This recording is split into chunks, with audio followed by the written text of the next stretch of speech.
হাই friends, মই গৌতম লৈ আহিছোঁ আপোনালোকৰ মাজলৈ এটা নতুন ভিডিঅ'। সফলতাৰ কাৰণে কিহৰ প্ৰয়োজন? সফলতা এখন এনেকুৱা মঞ্চ য'ত সকলোৱে বগাব বিচাৰে, কিন্তু কিয় আমি সফলতাৰ সেই মঞ্চখনত বগাব অসমৰ্থ হওঁ? নিজৰ কৰ্মত সফলতা সকলোৱে বিচাৰে, কিন্তু বিচাৰিলেইতো সফলতা পোৱা নাযায়। সফলতা পোৱাৰ বাবে প্ৰয়োজনীয় চেষ্টা অব্যাহত ৰখাটোৱেই ডাঙৰ কথা। সফলতাৰ শিখৰলৈ কোনো ছুটি ৰাস্তা নাই। কঠোৰ পৰিশ্ৰম অবিহনে সফলতা পোৱা অসম্ভৱ। পৃথিৱীৰ মহৎ লোকসকল আমাতকৈ বেলেগ কিবা নহয়।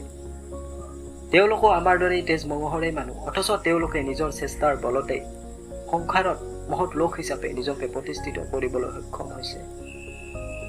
আমি সকলোৱে জানো যে বৰ্তমান আটাইতকৈ জনপ্ৰিয় ছ'চিয়েল নেটৱৰ্ক ফেচবুকৰ কথা। ফেচবুকৰ আৱিষ্কাৰক ৩৭ বছৰীয়া মাৰ্ক জুকাৰবাৰ্গ। তেওঁৰ বয়সৰ বহুতেই এতিয়াও চাকৰি এটাই যোগাৰ কৰিব পৰা নাই। অথচ এই ৩৭ বছৰ বয়সতে জুকাৰবাৰ্গ হৈ পৰিছে পৃথিৱীৰ পঞ্চমগৰাকী ধনী ব্যক্তি। জীৱনৰ সকলো কৰ্মতে সফল হ'বলৈ হ'লে মানুহক এটা বস্তুৰেই নিতান্ত প্ৰয়োজন: পৰিশ্ৰম আৰু সাধনা। পৰিশ্ৰম আৰু সাধনা অবিহনে কোনো কাৰ্যতে সফল হ'ব নোৱাৰে। যেনেদৰে কামৰ সৰু বৰ নাই, যেনেদৰে গুণৰ সৰু বৰ নাই, ঠিক তেনেদৰে সৰু বৰ নাই জীৱনৰ লক্ষ্য।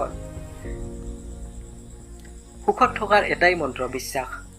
নিজৰ ওপৰত বিশ্বাস ৰাখক, আনৰ ওপৰত নহয়। বন্ধুসকল, বিশ্বাস যদি ভগৱানৰ ওপৰত আছে, যি কপালত আছে সেইটোৱেই হ'ব। কিন্তু বিশ্বাস যদি নিজৰ ওপৰত আছে, আপুনি যি বিচাৰিছে ভগৱানে সেইটোৱেই দিব। গতিকে আপুনি নিজৰ আত্মবিশ্বাস মজবুত ৰাখক। আপুনি এদিন সফল হ'বই। আপুনি যদি নিজকে হীন বুলি ভাবে, আন মানুহে আপোনাক সন্মানৰ আসন নিদিয়ে। জীৱনৰ আন সকলো গুণৰ বিকাশ নিৰ্ভৰ কৰে নিজৰ মনোবলৰ ওপৰত। আপুনি যদি মনৰ দৃঢ়তাৰে কিবা পাবলৈ বিচাৰে আৰু গভীৰ মনোযোগেৰে নিয়মিত চেষ্টা কৰে, এদিন নহয় এদিন সফল হ'বই। বহুতৰে ক্ষেত্ৰত দেখা যায় যে সাফল্যৰ বাবে প্ৰয়োজনীয় সকলোখিনি গুণ থকাৰ পাছতো সফলতাৰ অন্তিম স্থানত উপনীত হোৱাৰ আগে আগে ধৈৰ্য হেৰাই পেলায়। আচলতে পৰিস্থিতিৰ প্ৰত্যাহ্বান গ্ৰহণ কৰিলেহে সফল হোৱাৰ সম্ভাৱনা থাকিব।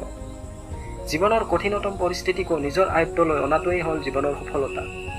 গতিকে বন্ধুসকল, বিপদৰ সময়ত ভাগি পৰিলে সমস্যাৰ সমাধান নহয়। বিপদৰ সময়ত প্ৰথম প্ৰয়োজনীয়তাই হ'ল ধৈৰ্য।